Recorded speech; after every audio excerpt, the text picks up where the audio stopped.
It was late yesterday afternoon when fire took hold in a scrapyard in Dagenham.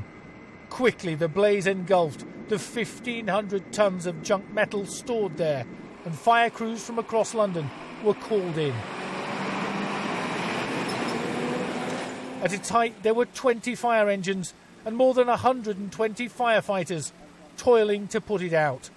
But by 6:30 and the scheduled start of the strike, the flames still lit up the night sky.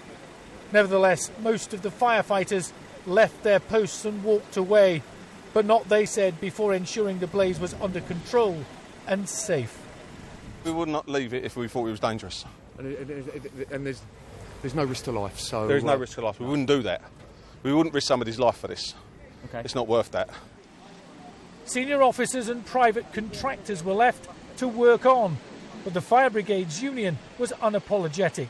The industrial action, it said, needed to show the government it was serious.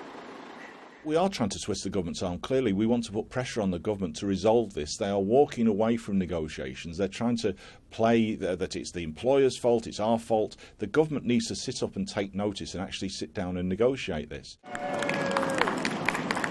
The government and local fire authorities say the strike was unnecessary. The FBU have chosen a really bad way to go forward. When you're negotiating and when the employees themselves are saying they want to carry on working through the details of this, to walk away and call a strike just seems completely inappropriate, very disappointing. This fire was a test of the resolve of the crews. Had they stayed to fight it, then it could have undermined their strike just as it got underway.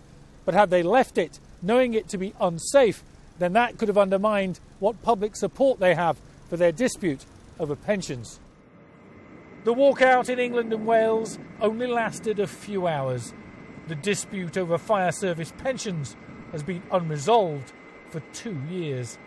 David Bowden, Sky News in East London.